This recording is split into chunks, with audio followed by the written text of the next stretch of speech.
TIMS లో సాంకేతిక సమస్యలు తలెత్తడంతో సిద్దిపేట జిల్లా దుబ్బాక ఆర్టీసీ డిపోలో బస్సులు నిలిచిపోయాయి.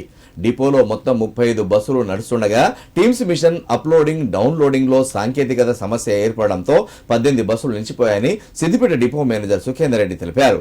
దీంతో దుబ్బాక డిపోకు చేరుకుని సమస్యను పరిష్కరించి 11 బస్సులను ఆయా రూట్లలోకి పంపించామన్నారు.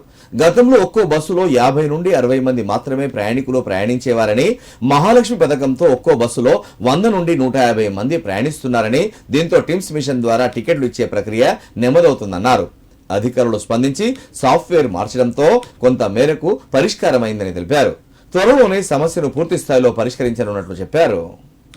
ముందు మన టిమ్ బస్సులో 40-50 మంది వాళ్ళే ఉండేవాళ్ళు. ఇప్పుడు ఒక 150 మంది దాకా ఎక్కేసరికి టిమ్ మిషన్ మీద లోడ్ పడటం వల్ల ఆ టికెట్ ఇష్యూయింగ్ టైం అనేది పెరుగుతుంది. దీన్ని మేము హెడ్ ఆఫీస్ దృష్టికి తీసుకెళ్లాము.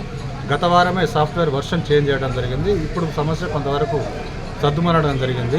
రెస్ట్ ఉండటం లేదు, ఓటీ డ్యూటీలు ఎక్కువైపోయినాయి, మాకు స్పెషల్ ఆఫ్ డ్యూటీలు ఇవ్వండి అని చెప్పేసి అడుగుతూ ఉన్నారు. మనకు డిపోలో డ్రైవర్స్ కండక్టర్స్ షార్టేజ్ అవ్వడం వలన ఉన్న డ్రైవర్స్ కండక్టర్స్ కూడా వివిధ కారణాలు సిక్ చేయడం వలన డిపోలో రోజు దాదాపు 1500 నుంచి 2000 కిలోమీటర్లు రద్దవుతూ ప్లస్ ప్యాసింజర్స్కి ఇవన్నీ చెప్పలేము. మనం ప్యాసింజర్స్కి సర్వీస్ కావాలి.